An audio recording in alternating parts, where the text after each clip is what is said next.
Bioteknologi adalah ilmu yang menerapkan prinsip ilmiah dan kerekayasaan untuk penanganan dan pengolahan bahan mentah organik maupun anorganik dengan bantuan makhluk hidup seperti mikroorganisme, sel hewan, dan tumbuhan untuk meningkatkan potensi makhluk hidup serta menghasilkan produk dan jasa bagi kepentingan hidup manusia. Jenis-jenis bioteknologi. Bioteknologi konvensional yang memanfaatkan mikroorganisme untuk menghasilkan suatu produk yang berguna bagi manusia. Contohnya pangan, domestikasi hewan dan tumbuhan, dan medis. Bioteknologi modern yaitu bioteknologi yang menggunakan bahan, peralatan, serta teknologi canggih dalam prosesnya. Contohnya reproduksi bayi tabung, semangka kotak, mawar berwarna biru. Penjelasan perbedaan bioteknologi konvensional dan modern sebagai berikut. Perbedaan bioteknologi konvensional dengan bioteknologi modern dibagi menjadi 5. Yang pertama, permulaan. Yang kedua, cara pemanfaatan.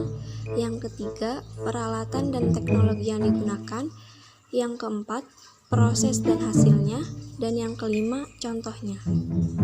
B. Perkembangan bioteknologi. Bioteknologi kondisi non-steril terjadi jika proses fermentasi dilakukan pada lingkungan yang terbuka, sehingga memungkinkan adanya kontaminasi mikroorganisme lain. Contohnya, membuat pupuk kompas. Bioteknologi kondisi steril terjadi jika proses fermentasinya berlangsung tanpa adanya kontaminasi mikroorganisme lain. Contoh produk bioteknologi steril adalah antibiotik, penisilin. Udah. Oke. Macam-macam bioteknologi. 1. DNA rekombinan atau transplantasi gen. 2. Teknologi hibridom atau fusi sel. 3. Fermentasi. 4. Protein sel tunggal. 5. Kultur jaringan. 6. Transplantasi nukleus. A. Teknik DNA rekombinan. Komponen yang digunakan dalam teknik DNA rekombinan. Yang pertama, enzim. Yang kedua, faktor. Yang ketiga, agen. Agen dalam bioteknologi ada mikroba, umumnya bakteri. Sifat bakteri yang menguntungkan untuk bidang bioteknologi. Yang pertama merupakan mikroba yang mengandung banyak plasmid. Yang kedua, daya reproduksi bakteri tinggi dan cepat. Yang ketiga, bakteri adalah mikroba bersel tunggal dan berstruktur biokimia sudah banyak dipahami manusia. Contoh aplikasi transplantasi gen. Yang pertama, pembuatan insulin manusia oleh bakteri. Yang kedua, penanganan limbah minyak secara teknologi. Yang ketiga, biohidrometalurgi.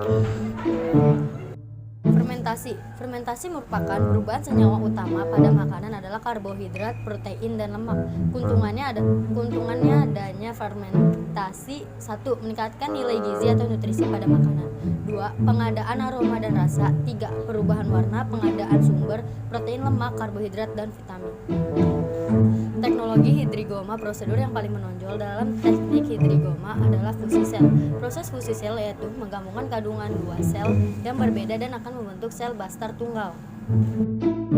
Proses fermentasi terbagi menjadi 2. Yang pertama, fermentasi alkoholidik yang akan menghasilkan alkohol, misalnya dalam pembuatan bir, tuak, brem, sider, dan lain-lain.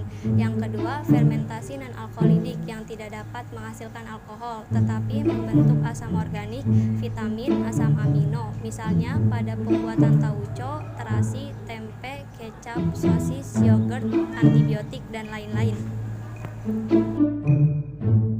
D. Protein sel tunggal adalah sel mikroba kering dari ganggang bakteri, ragi, kapang, dan jamur tingkat tinggi yang ditumbuhkan dalam kultur skala besar. 1. Protein sel tunggal bakteri. Protein sel tunggal bakteri dapat dihasilkan dengan sistem adonan konvensional. 2. Protein sel tunggal ragi.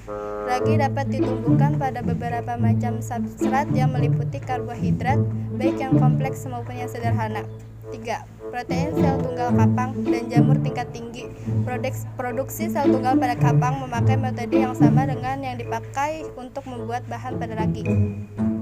Kultur jaringan tumbuhan. Jaringan pada tumbuhan mempunyai sifat totipotensi, maksudnya berpotensi penuh, yaitu jaringan dapat tumbuh pada mediator menjadi individu baru. Bagian tumbuhan yang biasanya digunakan sebagai calon individu baru adalah 1. Jaringan meristem, 2. polen, 3. protoklas, 4. kloroplast. Transplantasi nukleus. Dalam percobaan transplantasi, nukleus dipindahkan dari sebuah telur dan diganti dengan nukleus dari suatu sel yang berdiferensiasi. Dampak negatif bioteknologi diantaranya yaitu yang pertama, kemungkinan menciptakan mikroorganisme patogen baru. Yang kedua, timbulnya bahan makanan yang mengandung protein baru bersifat toksik. Yang ketiga, munculnya tanaman supergulma. Yang keempat, teknik bayi tabung dapat membingungkan status orang tuanya. Dan yang kelima, resiko tinggi bagi organisme hasil cloning. Dampak positif bioteknologi: 1. Mempermudah proses pengolahan produk. 2. Mempercepat proses panen. 3. Hasil panen melimpah. 4. Bioteknologi membantu bidang kesehatan. 5. Upaya pelestarian lingkungan.